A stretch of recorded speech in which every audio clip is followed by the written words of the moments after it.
बूंदी को पर्यटन नगरी के नाम से भी जाना जाता है, लेकिन शहर की प्राचीन धरोहरें प्रशासन की बेरुखी और अनदेखी के चलते खत्म होती जा रही हैं।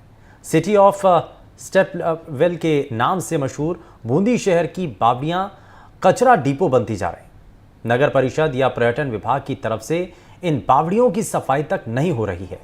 जिन बावड़ियों में कभी पीने का पानी होता था, आज वो प्राचीन जल स्रोत गंदगी और कचरे से भरे पड़े हैं। बूंदी शहर में 52 ऐतिहासिक बावड़ियां हैं, जबकि पूरे जिले में 800 से ज्यादा बावड़ियां मौजूद हैं। यानी कि हर गांव में 2 से 3 बावड़ी आपको देखने को आसानी से मिलेगी। लेकिन प्रशासन की अनदेखी की वजह से ये बावड़ियां अपना अस्तित्व खोती जा रही हैं। इसी मामले को लेकर एनडीटीवी राजस्थान की टीम ने कुछ लोगों से बात की। लोगों का कहना है कि सरकार को एक कार्य योजना बनानी चाहिए ताकि इन बावड़ियों का स्वरूप बदला जा सके। और क्या कहना है लोगों का, जानने के लिए देखिए हमारी रिपोर्ट।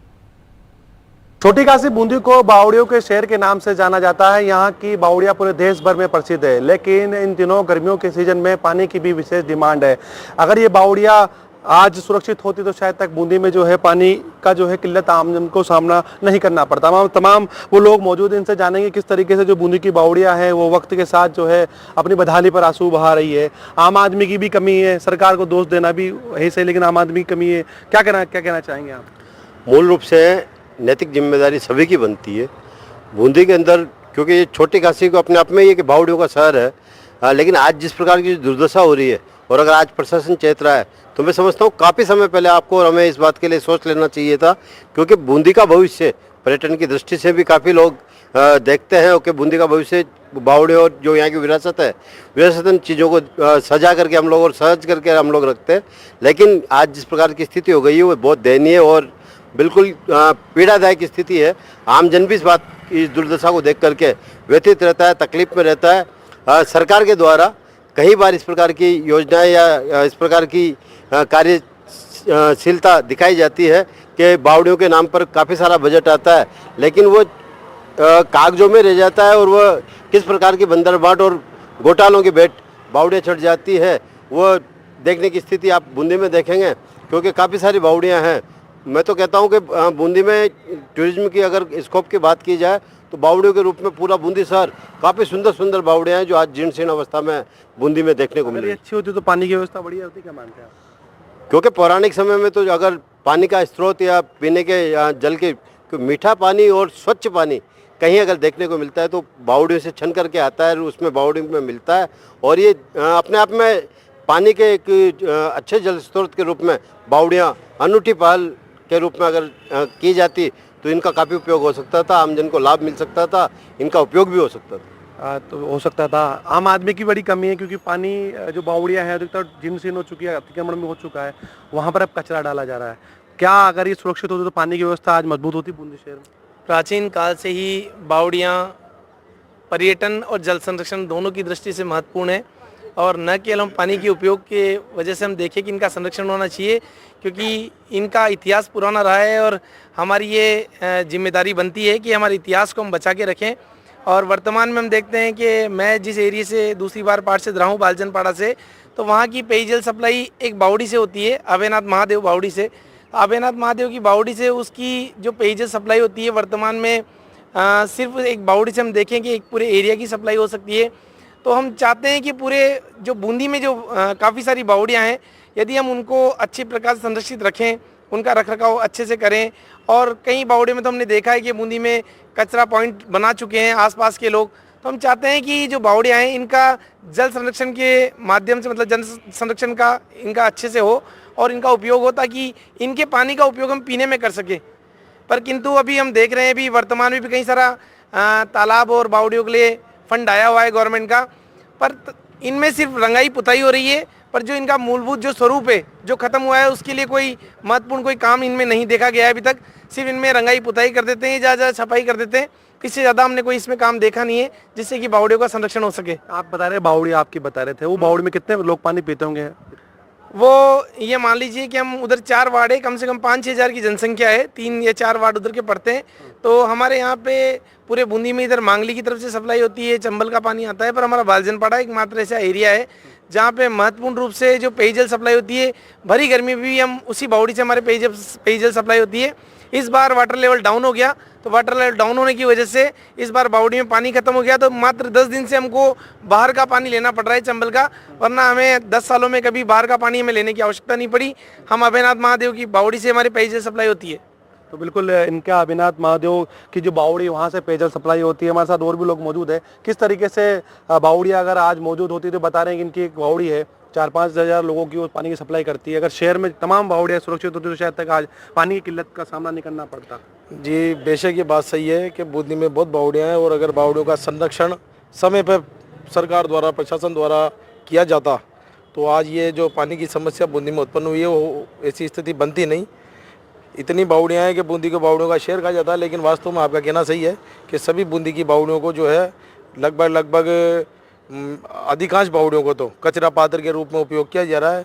मेरे खुद के भी वार्ड में एक बावड़ी है जो पूरी सूखी हुई है और उसको कचरा पात्र बना दिया गया है, जबकि बरसात के टाइम पे जब पानी आता है तो पूरी बावड़ी लबालब भर जाती है, और उस पानी को उसका साफ सफाई रख करके उसको कई उपयोग और उपभोग आम जन के लिए किया जा सकता है। लेकिन सरकार की और थोड़ी सी प्रशासन की, बूंदी एडमिनिस्ट्रेशन की भी ये कमी है कि जो पुरातत्व संरक्षण की ऐतिहासिक जो धरोहर है हमारी, उसका सही तरीके से संरक्षण नहीं कर पा रहे। आम आदमी नहीं है क्या दोस्त? आम आदमी तो स्वयंसेवक के रूप में हर बार गर्मी में श्रमदान करता है और कई बावड़ियों की स्थिति में सुधार भी करता है। कुछ आम जनता की भी कमी है कि वो कचरा वहाँ डाल रहे हैं, लेकिन कुछ नगर परिषद की और इनकी भी कमी रह जाती है कि कचरा पात्र बनने में वो ये भी योगदान दे देते हैं, जबकि इन चीज़ों का संरक्षण बहुत आवश्यक है। ये हमारी ऐतिहासिक धरोहर है और ये हमें देखने को मिल रही है। आने वाली पीढ़ी को ये बढ़ जाएंगी, खराब हो जाएंगी तो ये देखने को भी नहीं मिलेंगी। जबकि बावड़ी, कुएँ ये एक ऐतिहासिक है हमारे लिए, जो अभी की और पानी के लिए अच्छा स्रोत है। आप ठंडा पानी, मीठा पानी इन बावड़ियों से हमारे जो पूर्व की पीढ़ियाँ गुजरी हैं उन लोगों ने इन्हीं बावड़ियों से और कुओं से पानी पिया है। अभी भी इससे समय रहते अगर जाग जाएं तो इनसे हम जो है उपयोग और उपभोग पानी का कर सकते हैं। बिल्कुल, समय रहते जाग जाए तो पानी का उपयोग हो सकता है। हमारे साथ और भी लोग मौजूद है। किस तरीके से पानी का स्रोत प्राचीन बावड़ियाँ है, लेकिन अब धीरे धीरे करके खत्म होते जा रहे हैं। क्या हो सकता है, किस प्रकार से बूंदी की बावड़ी बच सकती है? हम अगर इतिहास उठाकर देखें तो जब बावड़ियों का निर्माण, बूंदी का निर्माण हुआ तो सबसे ज़्यादा इनके अंदर बावड़ियों को महत्वपूर्ण स्थान दिया गया। लगभग छोटी बड़ी बावड़ियाँ मिलाकर बूंदी शहर में 50 से अधिक बावड़ियाँ हैं और वो सब जल का एक महत्वपूर्ण स्रोत है। लेकिन समय चलते जब ये नल, पाइपलाइन आई तो इन बावड़ियों का उपयोग कम हो गया और इसीलिए लोगों ने इनकी महत्व को कम समझा और इनकी देखरेख करना उचित नहीं माना, और उसी का दुष्परिणाम है आज हम जल के लिए दर दर भटक रहे हैं। चंबल की तरफ जा रहे हैं, मांगली की तरफ जा रहे हैं, जबकि बूंदी को पर्याप्त जल देने के लिए तो यहाँ की बावड़ियाँ ही पर्याप्त हैं। अगर आज भी इनके जो स्रोत हैं इनको स्वच्छ कर दिया जाए, इनको पूर्णतया इनका रखरखाव किया जाए, इनका मेंटेनेंस किया जाए, तो जो सीपेज का पानी है और जो बारिश का पानी है वो इन बावड़ियों में आकर इकट्ठा होगा। और डेफिनेटली आप ये मान के चलिए कि इन बावड़ियों में जो पानी इकट्ठा होता है वो आयुर्वेदिक पानी होता है, क्योंकि पहाड़ों से, पत्थरों से निकलता हुआ आता है। तो इस पानी से कई बीमारियां ठीक होंगी, त्वचा की बीमारियां जो वो ठीक होंगी। साथ ही एक उत्तम पानी जिसे हम लोग कैंगन वाटर के रूप में लाखों रुपये खर्च करके प्राप्त कर रहे हैं वो इन बावड़ियों के माध्यम से प्राप्त होगा।